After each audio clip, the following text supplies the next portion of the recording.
is Philip Maric. I'm a physiotherapy lecturer at UiT, the Arctic University of Norway, and I'm also the founder and executive chair of the Environmental Physiotherapy Association.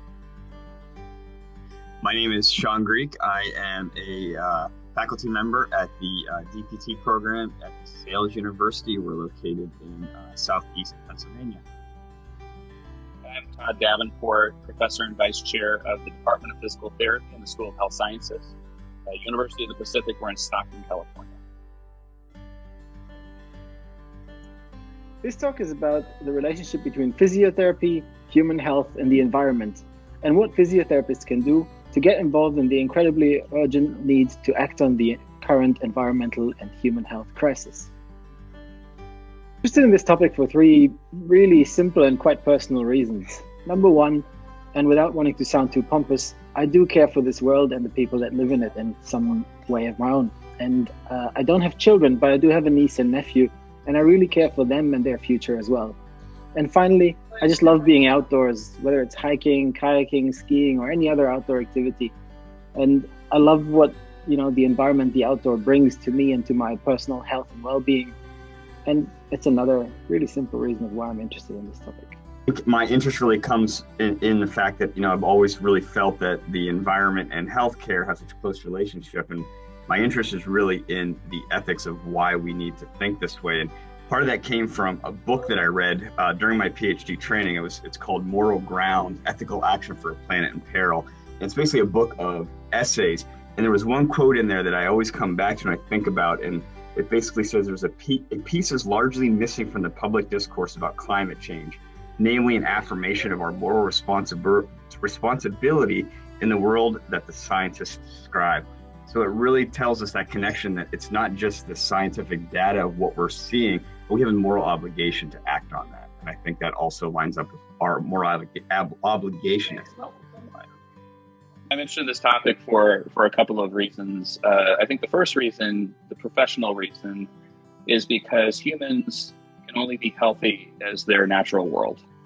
And the natural world can only be as healthy as the humans that occupy it. And so it's at this interface, I think, that we find the application of health and applications within health and healthcare to be able to engage this topic. For personal reasons, I'm constantly outside. There's lots of wild natural places here on the West Coast that my family and I enjoy, friends and I enjoy. And there's a certain spirituality to nature where in wild places, I get to connect with something larger than myself. So my section is about my journey to this topic that I refer to as environmental physiotherapy very often, and just some of the key questions that I've encountered along the way, as well as some sort of tentative first answers to them. And finally, also a little bit about what actions we can take as physiotherapists as we get involved in this field. And I'll talk about the latter by using some examples from the Environmental Physiotherapy Association and some of the things we've been doing there. I'm going to touch on and discuss some of the ethical considerations for why we need to consider stewardship, the environmental stewardship within healthcare, specifically in physical therapy. And in there, we're going to discuss how these aren't necessarily easy choices. We're going to kind of differentiate between what is right and wrong versus what more likely happens in these situations is comparing a right to a right choice. And those have considerable more difficulty in coming up with that answer. I borrow from themes and concepts in environmental health in order to talk about the relationship between environmental health and human health and start to set the stage for how it is that healthcare practitioners like us physical therapists might start to engage and act in this space. Key takeaway here is that health and physiotherapy cannot be thought of or even practiced without some kind of consideration of their link to the environment.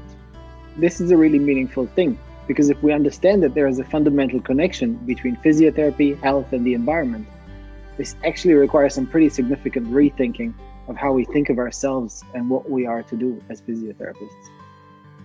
The key takeaway is, again, what we talked about is that ethics are always difficult and they're not easy decisions to make. And it doesn't get any easier when we're talking about how healthcare and the environment can interact with each other.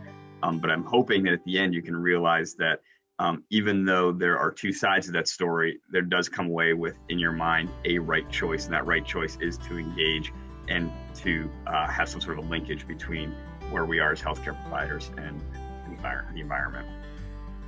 There are solid data to support that the problem is real and it's pressing.